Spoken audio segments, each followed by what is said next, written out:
Alors, dans le premier exercice, on a la fonction affine qui s'écrit f de x égale 2x plus 3. On sait que c'est une fonction affine parce qu'il y a un coefficient, directeur 2 et l'ordonnée à l'origine c'est 3.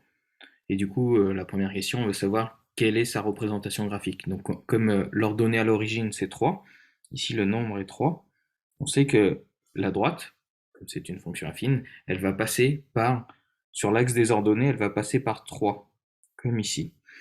Donc il y a deux fonctions pour lesquelles ça passe par 3, la réponse A ou la réponse B, mais il y a une deuxième indication, c'est la valeur 2.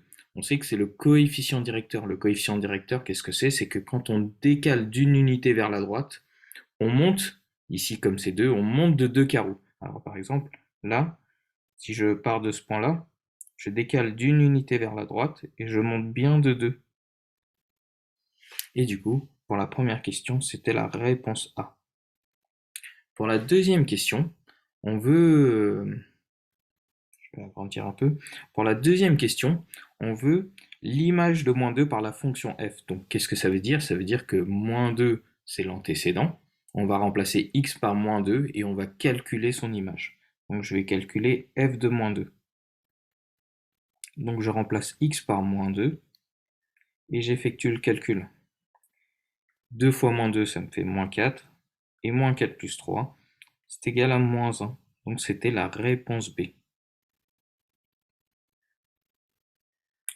Pour la dernière question du QCM, on a un tableur, une feuille de calcul, que ce soit Excel ou Calc selon les logiciels, et on veut savoir quelle formule il faut rentrer dans la cellule B2 pour pouvoir appliquer notre fonction affine. Donc notre fonction affine, qu'est-ce que c'est? On multiplie deux fois la valeur d'avant, donc ici deux fois la valeur moins 2, et ensuite on rajoute 3. Donc ici, dans la moins 2, c'est dans la cellule B1. Donc on va chercher la réponse, c'est marqué deux fois la cellule d'avant B1 plus 3.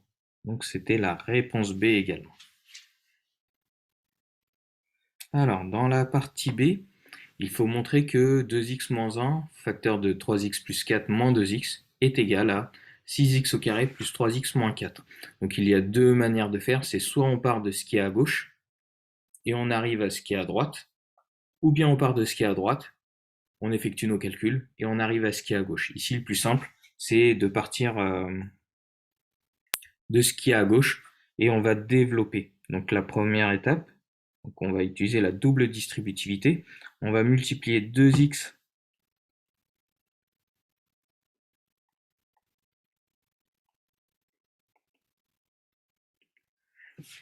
donc on va multiplier 2x fois 3x. Ensuite, plus 2x fois 4.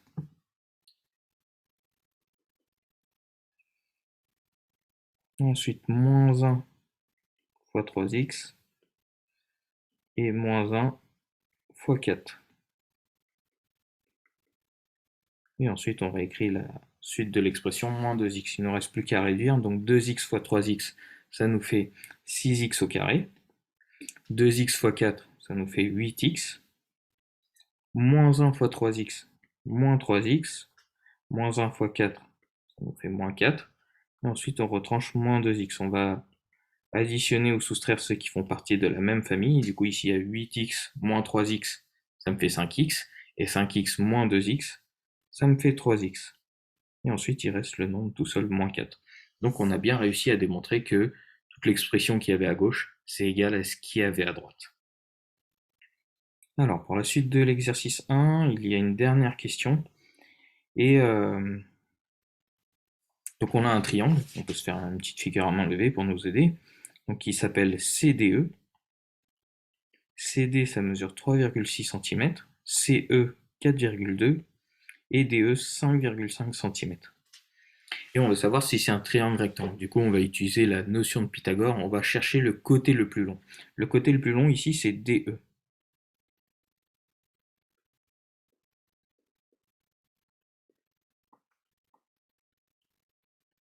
Et il mesure 5,5 cm.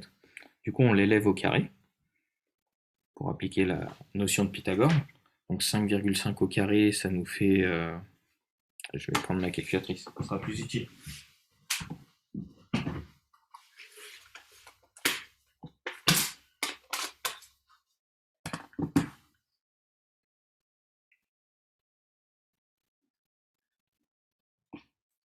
Du coup, ça nous fait 30,25. Ensuite, on additionne les deux autres côtés au carré. Donc, il y a DC au carré plus CE au carré. Donc, 3,6 au carré plus 4,2 au carré. Donc, on effectue le calcul. 6 au carré. Ça nous fait au total 30,6. Et comme D au carré n'est pas égal à la somme des carrés des deux autres côtés, du coup, d'après la contraposée du théorème de Pythagore, le triangle n'est pas rectangle.